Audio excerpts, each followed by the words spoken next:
हम कल्याण को, शुभ को नमस्कार करते हैं, हम शुभ का चिंतन करते हैं, हम कल्याण के मार्ग पर चलते हैं, हम उस परमात्मा की उपासना करते हैं जो सदैव भक्तों को देता है, सब भक्तों का कल्याण करता है, उद्धार करता है।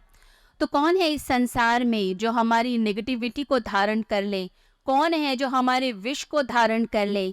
जब हम दुखी होते हैं और किसी के पास जाते हैं तो लोग कहते हैं हम आपके दुख नहीं सुनना चाहते। हम क्यों आपका दुख सुने? क्यों आपकी बकवास सुने? आपको हुई होगी कोई पीड़ा, किया होगा किसी ने अपमान, की होगी किसी ने उपेक्षा, किया होगा किसी ने आपको रिजेक्ट। बार बार हम क्यों आपका दुख सुने? लोग तो दुख भी नहीं सुनना चाहते हैं। तो आपका विष कौन ग्रहण करेगा? कोई विष नहीं ग्रहण करता, कोई पीड़ा नहीं ग्रहण करता। सिर्फ और सिर्फ भगवान शिव के पास जाकर ही हम अपनी सारा विष, सारा अपमान, सारी उपेक्षा, सारा दर्द बयान कर सकते हैं।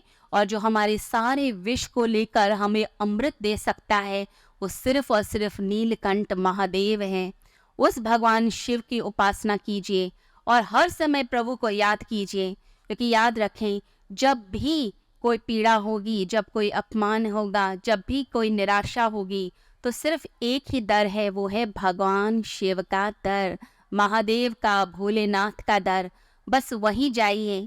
जब भगवान श्री राम ने रावण से युद्ध करना था तो उससे पहले उन्होंने भगवान शिव की स्तुति की, भगवान शिव को याद किया, उन्हें प्रसन्न किया। और जब महादेव को प्रसन्न कर दिया तो विजय श्री का वरदान उन्हें प्राप्त हुआ और वह जीत गए।